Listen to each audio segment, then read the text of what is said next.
Selamat malam semua, selamat malam Pak. Perkenalkan kami semua dari mahasiswa Universitas Budi Dharma.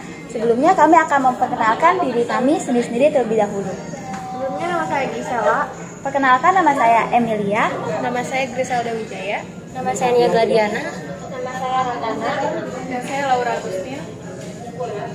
Maksud dan tujuan kami melakukan atau membuat video ini adalah kami akan menjalankan tugas yang diberikan oleh Pak Santoso selaku dosen dari mata kuliah kepemimpinan, yang dimana tugas itu sendiri mengenai wawancara gaya kepemimpinan yang akan ditanyakan langsung kepada narasumber kita, yaitu Bapak Ricky Lorenzo yang merupakan SPV keuangan di salah satu perusahaan bernama PT Kresindo Anugrah Prima.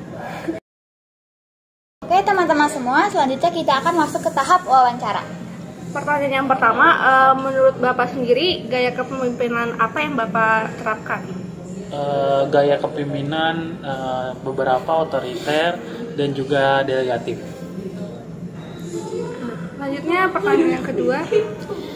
Nah, dalam saat Bapak menjadi pemimpin saat ini, selama ini ada hal-hal menyenangkan apa sih selama Bapak memimpin? Yang menyenangkan itu biasanya hasil yang bagus, yang tepat dan benar diselesaikan oleh tim. Terus juga ada dapat inputan solusi juga dari sesama tim, dan juga bisa minimal inspirasi junior-junior terhadap kepemimpinan yang saya lakukan. Itu sih yang menyenangkan. Terima kasih Pak. Nah, selanjutnya ini saya mau tanya, gimana sih cara Bapak tuh menghadapi konflik dalam sebuah tim? Menghadapi konflik ini biasanya kami dan saya sendiri sih itu menganalisa konflik tersebut, bagaimana terjadinya konflik itu. Lalu setelah itu biasanya kami duduk meeting menyelesaikan masalah tersebut. Itu aja sih. Untuk pertanyaan selanjutnya, sebagai pemimpin apa yang terjadi standarisasi Bapak untuk menentukan keberhasilan tim? Kalau standarisasi biasanya pertama sih pasti ada hasil gitu, ada hasil yang bagus, inputan yang ada gitu terselesaikan. Itu sih standarisasi yang keberhasilan tim itu sendiri. Oke, kita lanjut pertanyaan selanjutnya.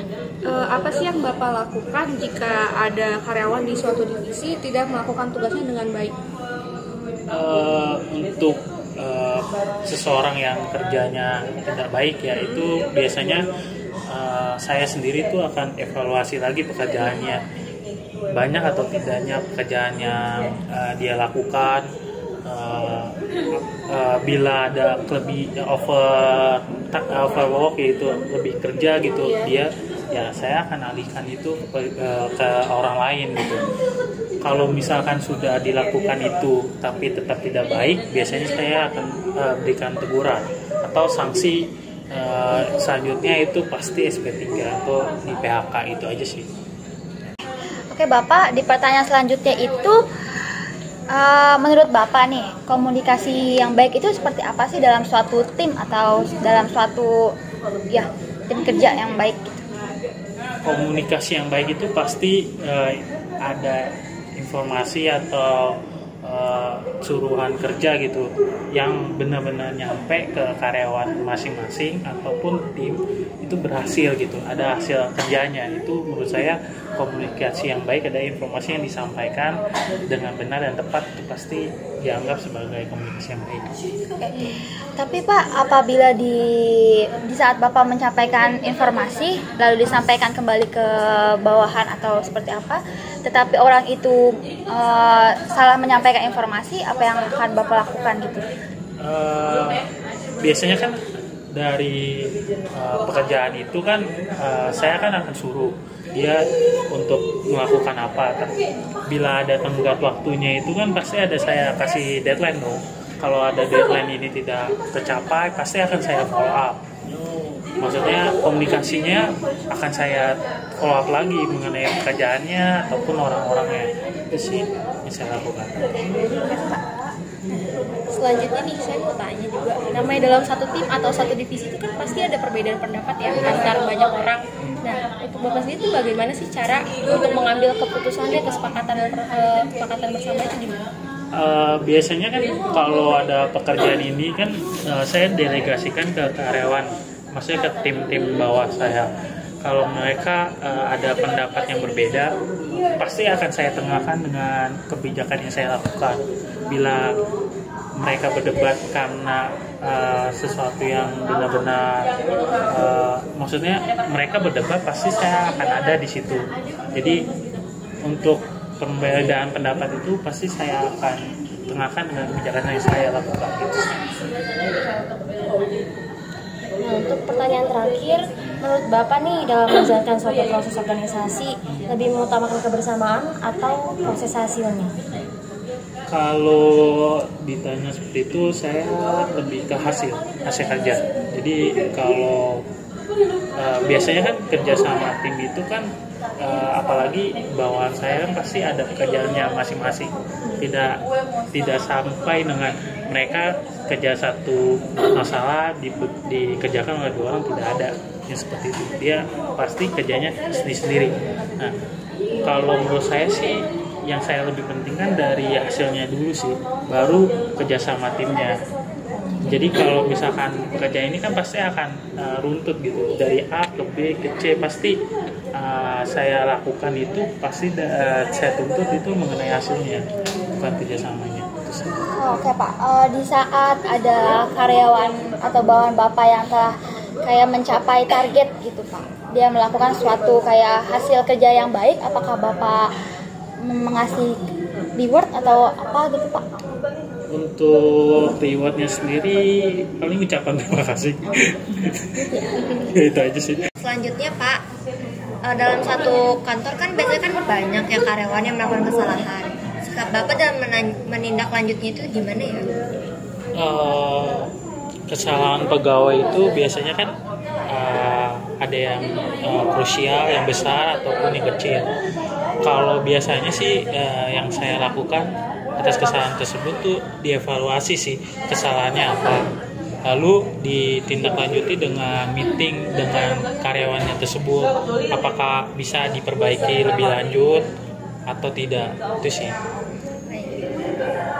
Nah oke Pak, jadi kalau selanjutnya ini saya mau nanya, kalau misalnya kan dalam suatu organisasi nih pasti ada argumen dan konflik-konflik antar tim kan ya. Terus gimana sih caranya Bapak untuk menjaga kebersamaan agar tetap harmonis dalam suatu tim? Biasanya kalau kerja sama tim yang bagus itu antara lain sih saya ajak makan keluar, biasanya akan ajak makan keluar, kadang pergi keluar bareng, entah itu kita ada outing ataupun ada acara-acara ulang tahun, itu sih yang jadi saya meet up lakukan. bareng gitu ya Pak ya? Betul. Nah selanjutnya Pak, saya mau nanya, kan dalam suatu organisasi itu pasti akan ada argumen dan konflik antar tim kan ya. Jadi gimana sih caranya Bapak untuk tetap jaga keharmonisan dari tim Bapak?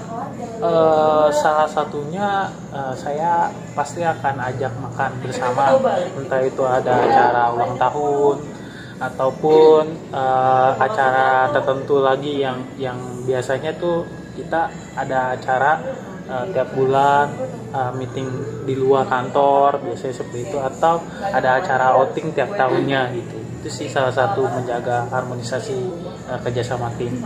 Dan itu dengan cara Bapak seperti itu sudah ini belum Pak? Maksudnya sudah terjalin belum? Untuk sampai dengan sekarang sih sudah terjalin ya, maksudnya lebih harmonis saja. Dari awalnya tidak harmonis, itu pasti ada acara-acara seperti itu lebih membuat kerjasama timnya itu lebih solid. Itu sih. Oke, ada pertanyaan tambahan Pak. Nah, dalam waktu itu kan pasti Bapak tuh maunya timnya bersemangat gitu ya. Nah, ada cara nggak tuh Pak untuk meningkatkan strategi gitu Pak? Meningkatkan strategi bawahan ini biasanya saya akan bawain pekerjaan. Jadi sebagai apa ya, kayak motivasi aja sih buat dia sendiri supaya dia tidak jenuh juga. dengan pekerjaan yang dia lakukan itu, dan juga bisa juga upgrade kualitas pekerjaannya sendiri. Itu sih yang saya lakukan.